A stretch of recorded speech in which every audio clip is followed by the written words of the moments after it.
Subrata. Good afternoon, all participants of 5th International Conference on Earthquake Engineering and Disaster Mitigation. First of all, I would like to introduce myself. My name is Muhammad Rizal Dilur Aulia. I'm a master student at Geological Engineering Department, Gajah Mada University. As a first author, and Dr. Igede Budi Indrawan and Dr. Fahmi Aldiamar as a co-author, also my supervisor. Today I would like to present my research entitled Seismic Load Design of Rukom Dam Suppletion Tunnel in PD Regency, Aceh, Indonesia, based on deterministic and probabilistic section prediction equation. Next is logic tree frameworks, and then earthquake scenarios, and then background acceleration calculations and response spectra, and probabilistic seismic hazard analysis, and the last is conclusion. The first one, introduction. Since damage such structures cause significant financial loss and environmental risk, monitoring seismic risk at key infrastructure location, including dams, tunnels, and other infrastructure, is essential in earthquake engineering. As you can see, the picture is PD Jaya earthquake in 2016 is located near the study area. And then two well-known methods for measuring seismic hazard: deterministic seismic hazard analysis and probabilistic seismic hazard analysis. Both techniques follow a four-step procedure, with the first two phases being identical. The study area, the research location is in the Rukom Dam Suppletion Tunnel, which is administratively located in Pantuan Bunut Village, Tirus District, PD Regency, Aceh Province, Indonesia. Geographically, it is situated in northern part of Aceh Mountainous Block, as you can see indicated in the green dots in the map. The lithological group of the area is dominated by middle to late Miocene mudstone and calcareous siltstone from the Kota Bakti formation. Seismotectonically, the construction site of the suppletion tunnels area falls in the Sumatran Fault Zone, especially in Selimum South segment. The distance between the location and the Selimum South segment is 6.03 kilometers based on surface projection. Based on the code of SNI 2026 2019, 10 kilometers or less of an default projection capable of producing magnitude more than 6 or greater earthquakes, it needed to be done site-specific response analysis. So that's why the reason we need to do site-specific response analysis. The next, the methodology. First, deterministic method evaluates the downshaking hazard based on controlling source, which is considered to provide the greatest threat among all the potential sources at each given position. Locating and identifying all earthquake source in a place that might cause considerable ground motion is crucial. The deterministic approach is then used to determine the distance that is closest between the earthquake source zone and the study site. The distance used could either be the distance from the epicenter or the distance from the hypocenter, depending on the empirical equation that is employed. By choosing a controlling earthquake that is expected to cause the greatest shock by comparing the magnitude of the shock produced by the earthquake at a certain distance and location, applying one or more ground motion parameters derived from empirical equation are utilized to explain these properties. Peak acceleration, peak velocity, and response spectrum ordinance provide an estimation of the parameters of the earthquake hazard. The earthquake data, there are 23 active faults that have been identified by previous researcher at Pusat Studi Gempa Nasional at 2017 near the site location. You can see, as you can see in the previous figure at the study area, it is the map. It is the type and deep, length, maximum magnitude, and slip rate for each fault that have been identified. Most of the active faults have a trend to northwest to southeast because of the Indo-Australian plate subducted aeration plate from the southwest to northeast produce many faults that have trend northwest to southeast. The fault that related and near to site location is Sumatera fault, Sulimom South segment that has type and mechanism of strike slip fault, and the deep of fault is about 90 degrees, and the length of fault around 38 kilometers, and the magnitude maximum that ever recorded was 9.6 magnitude moment, and the slip rate was 8 millimeters per year.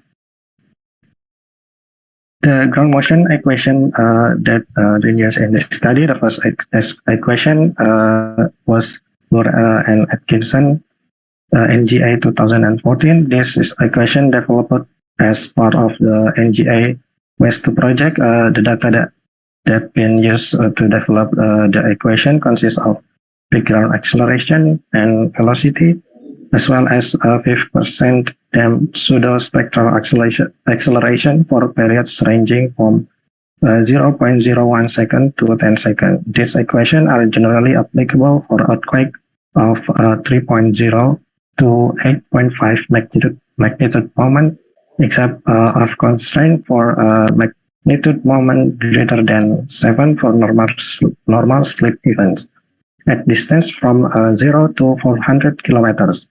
At sites having shear wave velocity of PS30 in the range of 150 meters per second to 500 meters per second, and for spectral periods of 0.01 to 10 seconds. And the basin depth Z1 are 0 to 3 kilometers, and CL1 and CL2 event types are main shock and aftershock. The second equation that used in this study was Campbell-Bolzognia NGA 2014. This equation developed also as a part of NGA West project.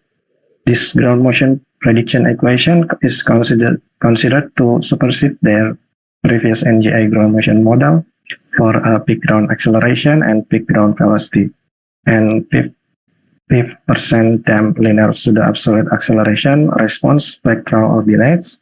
This ground motion is considered to be valid for estimating peak ground motion and response spectral ordinates for shallow continental earthquakes in active tectonic regimes, for which the following general apply, such as magnitude moment greater than 3.3 for California region, or magnitude moment greater than or equal to 5.5 globally, and the closest distance to the fault rupture plane is 0 to 300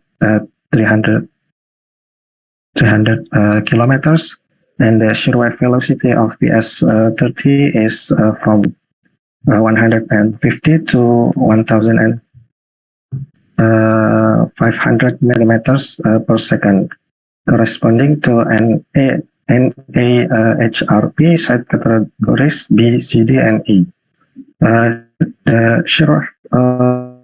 The sediment depths of sediment depths are 0 to 0 to 10 kilometers, and the depth of top of fault rupture plane is 0 to 20 kilometers, and the hypocentral depths are 0 to 20 kilometers, and the fault rupture plane depths are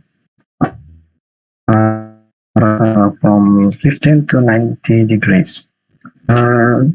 The third equation that uses was Young's NGA 2014. This equation developed also as part of NGA West2 project. This equation represents an update of the 2008 ground motion prediction equation, or peak ground acceleration, peak ground velocity, and 5% depth pseudo-spectral acceleration. This update was based on analysis of a greatly expanded ground motion database and an extensive set of ground motion simulation.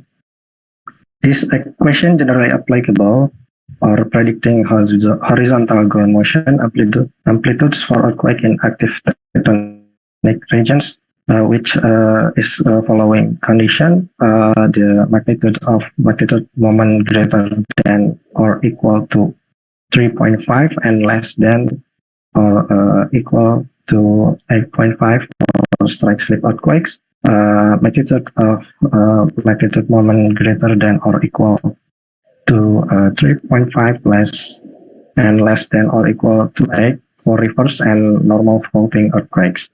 The depth of the top of fault rupture plane less than or equal to 20 kilometers, and the closest distance to the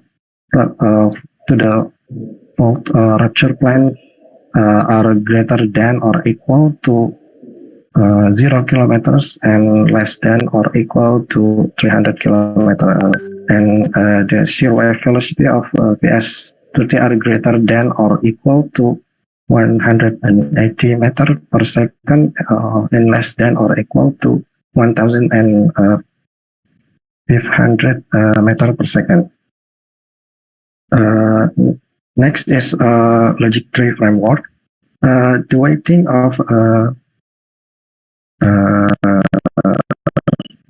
each parameter calculation function is determined before the logic tree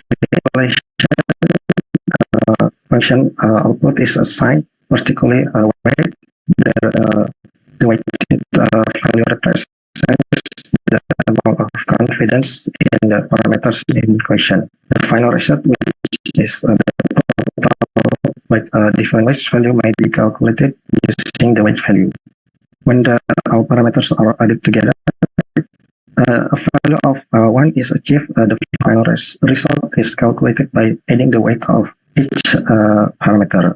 As an example, from the earthquake data, Selimum South segment of Sumatra fault zone has 9.5 magnitude moment based on characteristic fault models. By adding slip rate as a parameter, the weighting of magnitude uncertainty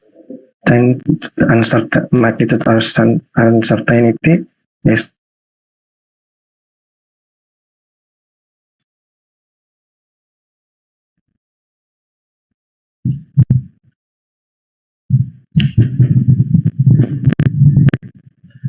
Rizaldi, are you with us?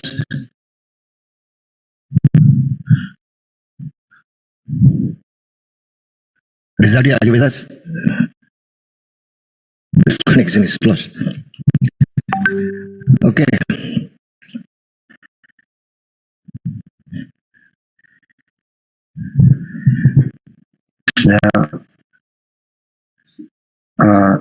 Yes. Are you there? Yes, I'm here.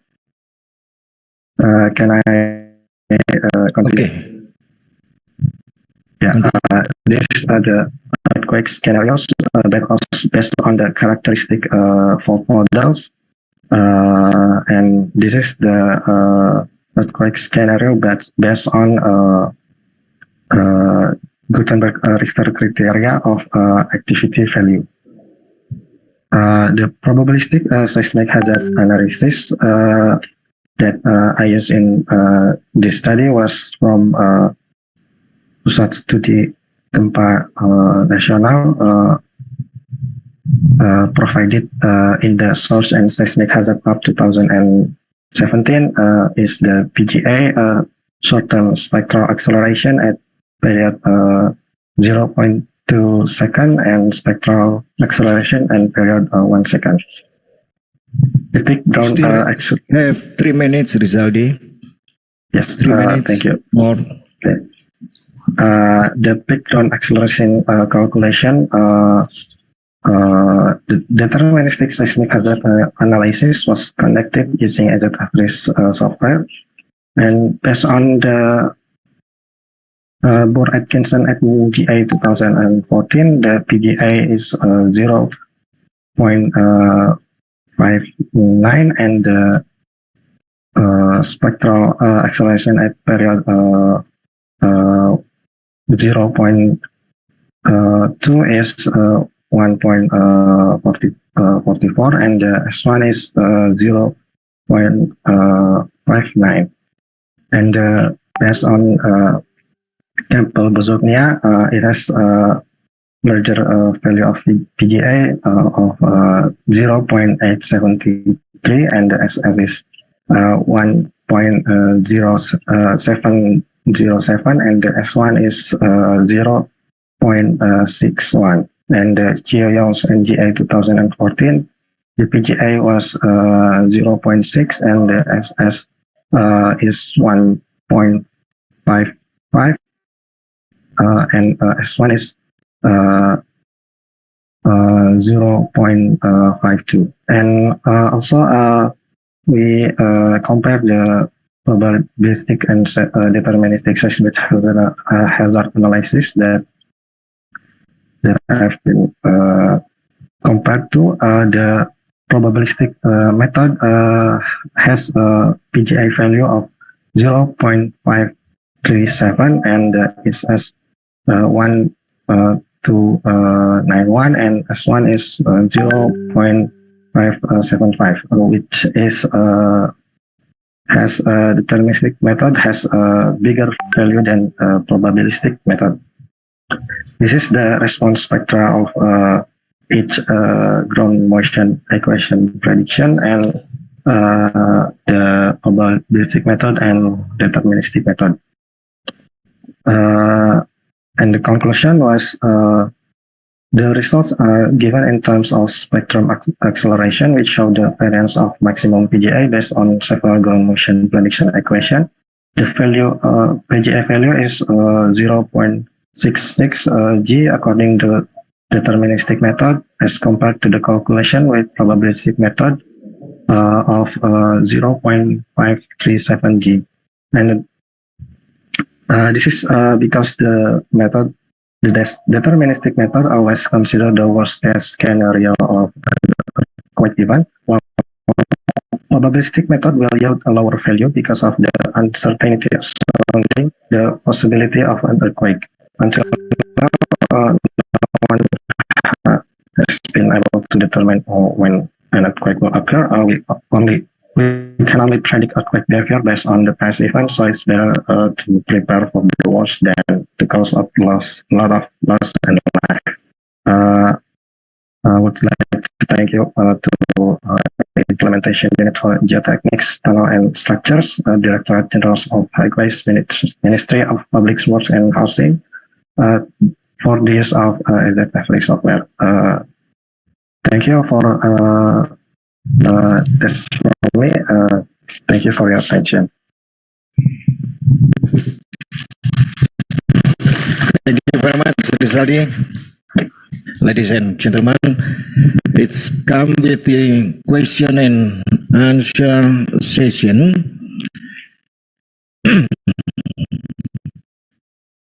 Please, if you have questions,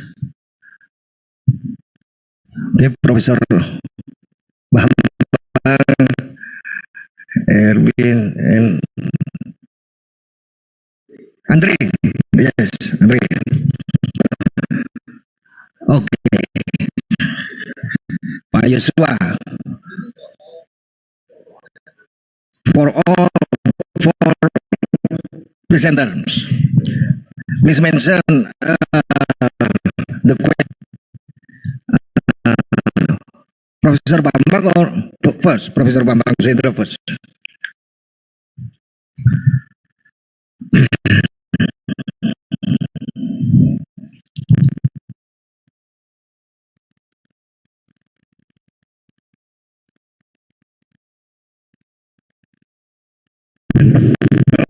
The time my question is to Mas Asdam, the first presenter. I have two questions or clarification.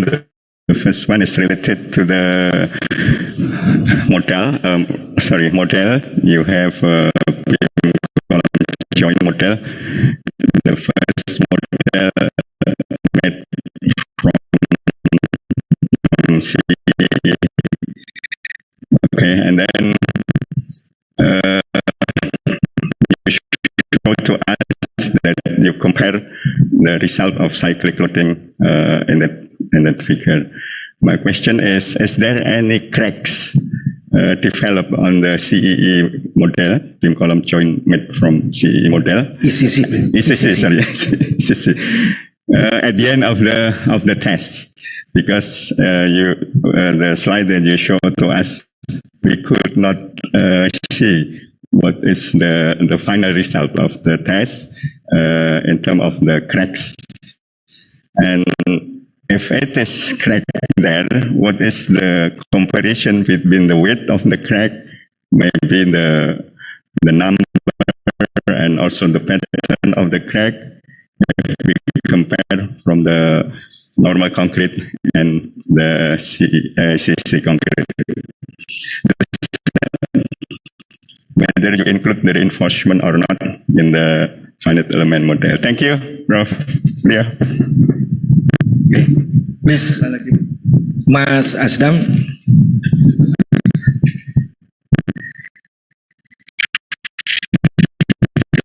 Question from Hand for the excellent questions. I'm going to answer the first one. So when we did the test, so basically we have four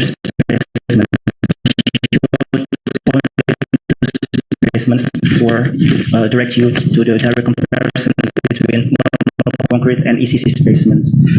At the end of the test, we see different crack patterns, both in concrete and in ECC.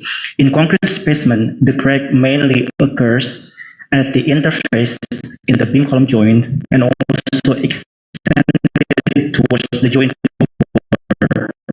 So we have some diagonal cracks in the joint core. But in ECC, at the end of the test, we see some big opening cracks, localized cracks at the interface only, something like that. It's towards the plastic region of the beams.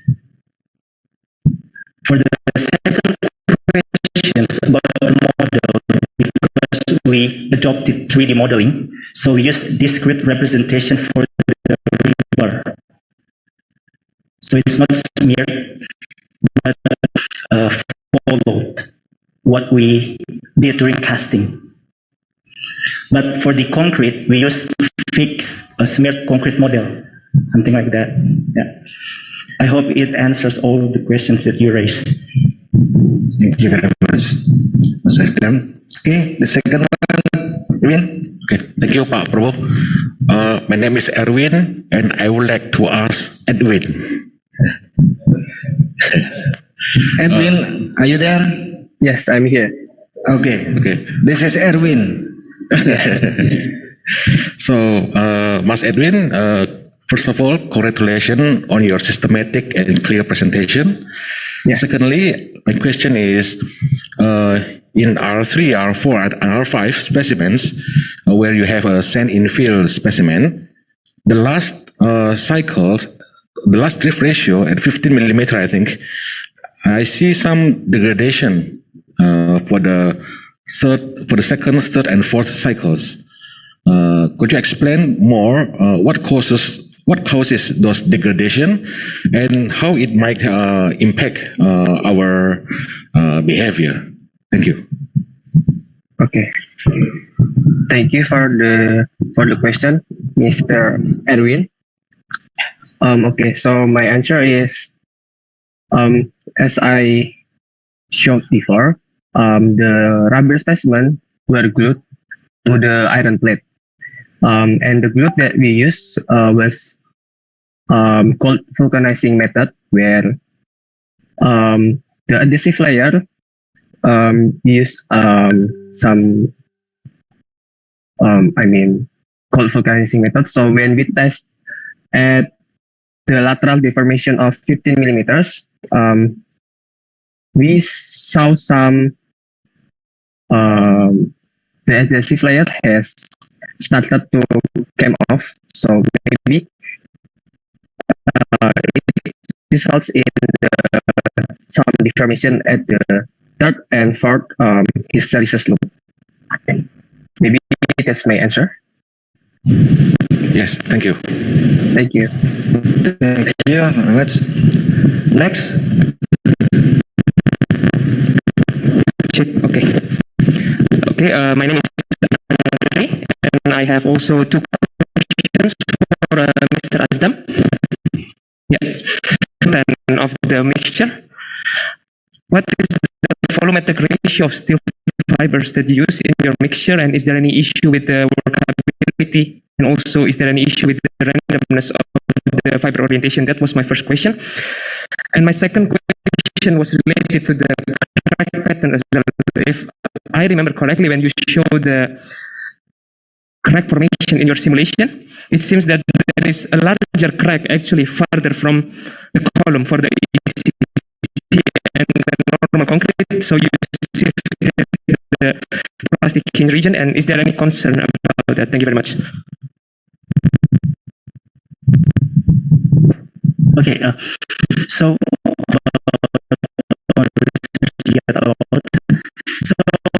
regarding your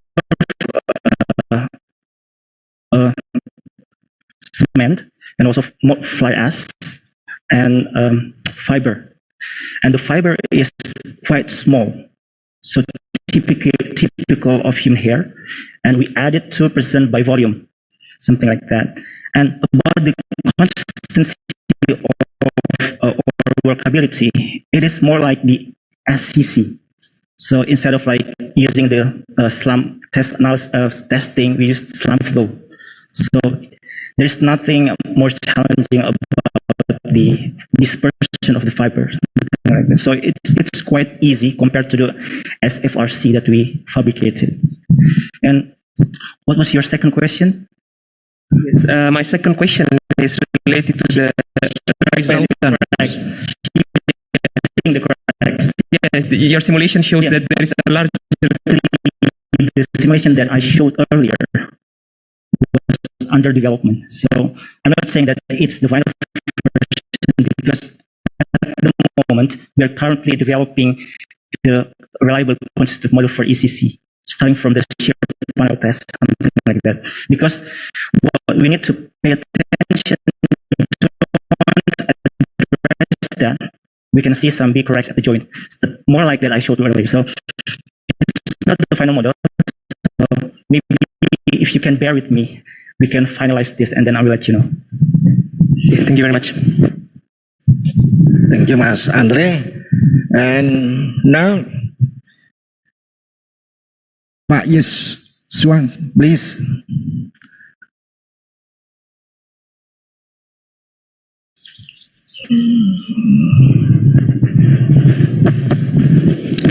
Thank you, Pak Prabowo. My name is Josia, and I want to ask to the first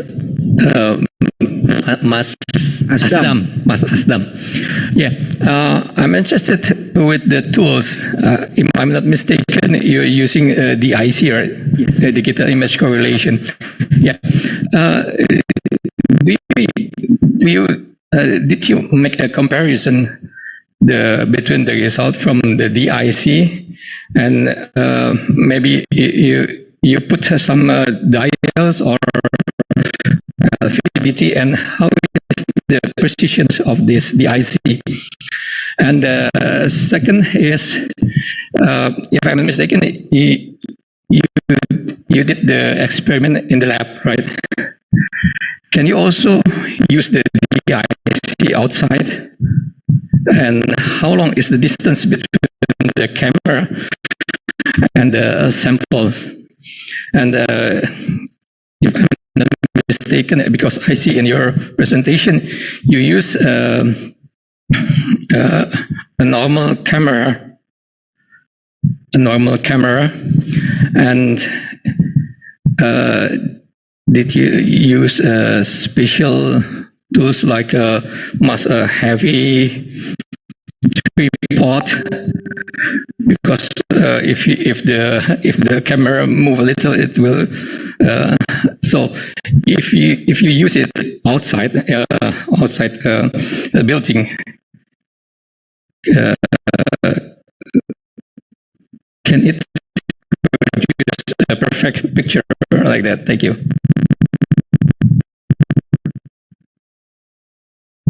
Well, thank you. Very interesting question. So I can confirm that we have done some measurement outside the laboratory. So when I was there, we did some testing. So basically, we tested and we implemented the DIC outside the laboratory. So regarding the focal length of the camera and the surface of the region of interest that we concern to the DIC capture the phenomenon of cracks.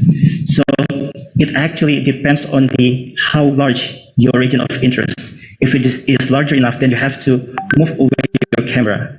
But the concern is the pattern that we apply on the surface. So it is depending on the size of the region of interest. So if you use like very small dots, then your camera cannot capture the movement of the dots or the pattern. So basically, you have to try first and then try to compare with the actual cracks when it occurs. So, but the possibility is there. So yeah, don't worry. And for the experiment in this specific experiment, so we did about the result from the TIC and then the specimen. But we did not present here at the moment.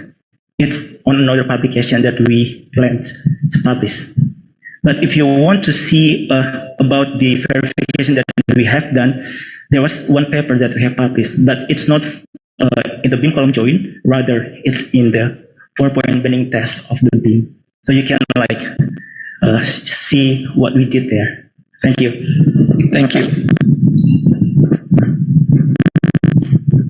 Okay, thank you very much. Is there any questions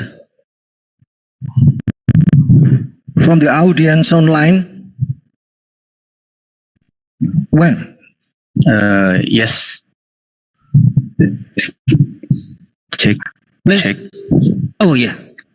Please mention your name and the question to address to.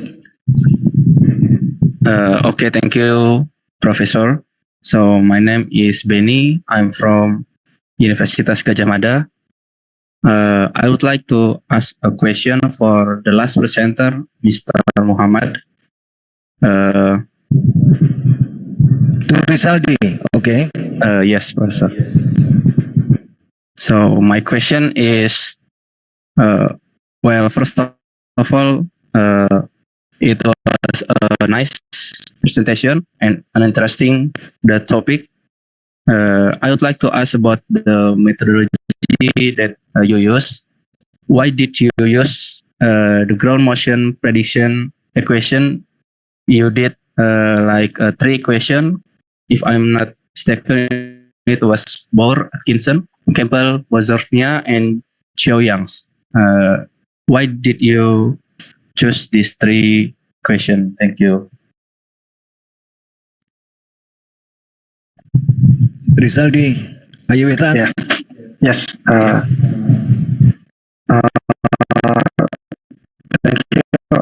Mr. Bini, for the question. The first, why I'm using these three equations. The first, because these three equations specifically use the data from shallow crustal earthquake, which is very suitable for research location, because my research location only have 6.03 kilometers surface projection from Selimum South segment of Sumatran fault zone. There is also that fault is shallow coastal earthquake from previous researchers that have been identified.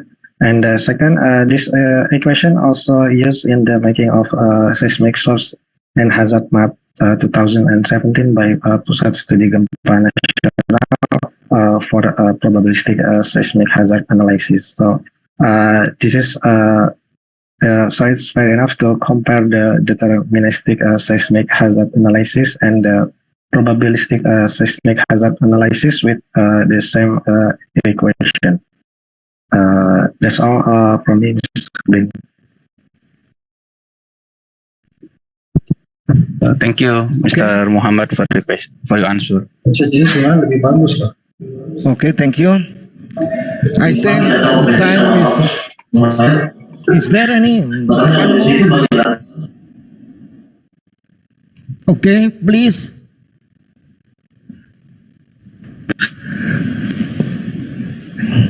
Your name and your questions.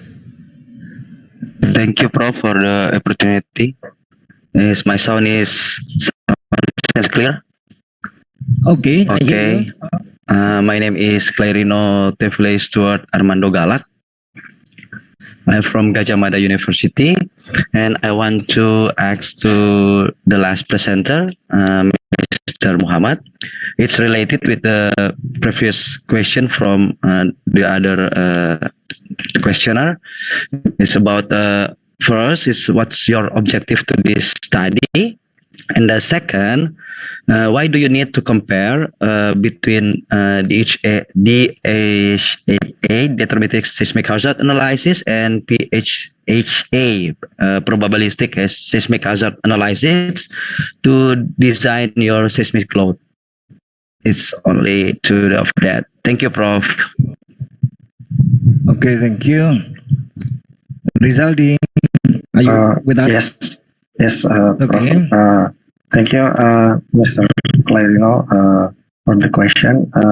First of all, the objective of this study was to design a seismic load due to the excavation and the construction of the Rukom sublimation tunnel. Because, as I said before to Mr. Beni also, the site location have 6.03 kilometers surface projection from Selimum South segment of Sumatra fault zone. So that's why I need to design the seismic load in case there's a great or big earthquake source from the Selimum South segment Sumatra fault zone.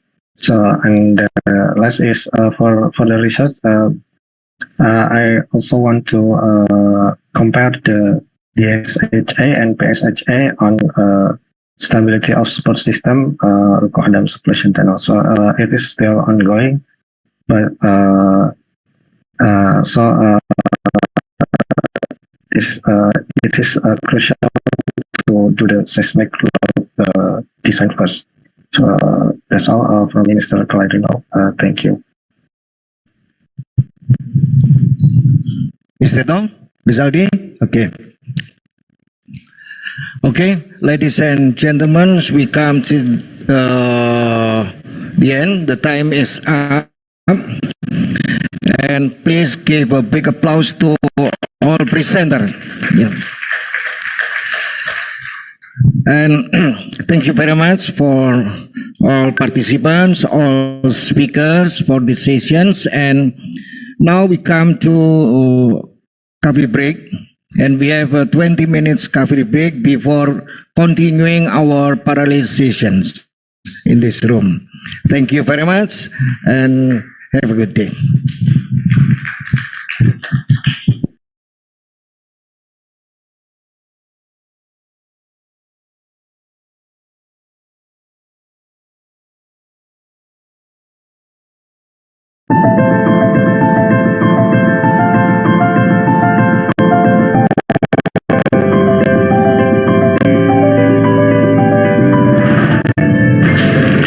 Hello, good morning, everybody. I would like to describe our special buildings, which is called STLC building.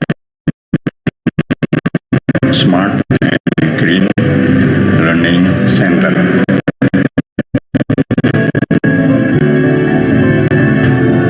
The STLC buildings is probably the first building in Indonesia that use a seismic device which is called viscoelastic damper. As we know that in Yogyakarta, the earthquake is very, very high, and we have a potential high earthquake occurring in our frame structure, and we put a seismic device.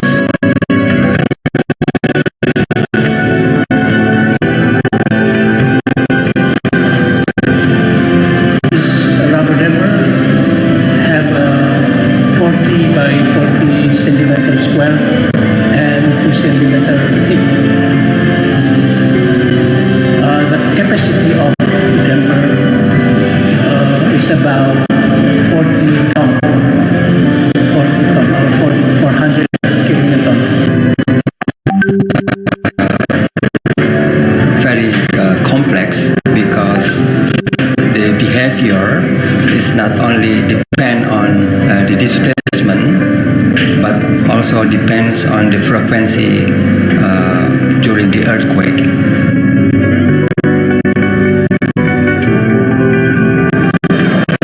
It is divided into groups from the first to the 7th floor. We put 2 sets of seismic device, 3 of them in X direction and another 3 is in Y direction.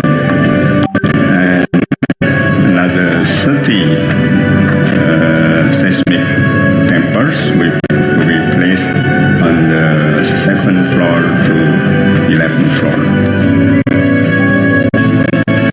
The challenge regarding to the construction of STLC is related to the preciseness, and the second one is related to the schedule matching, because the damper holder is prepared in Indonesia while the damper itself produced in Japan.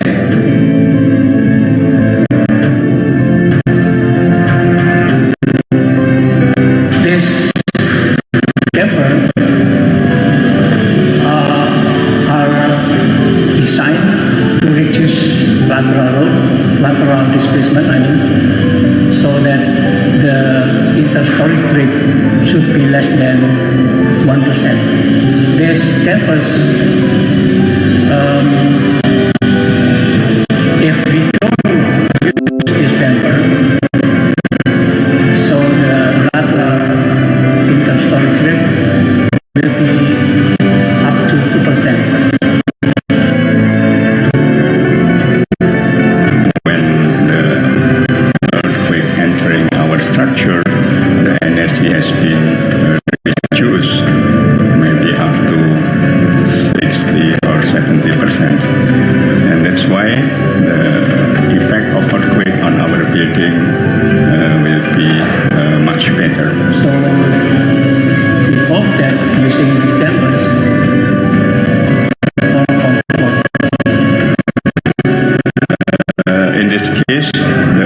energy will entering our building in full capacity. However, at every floor that we have, it will be reduced by the temper.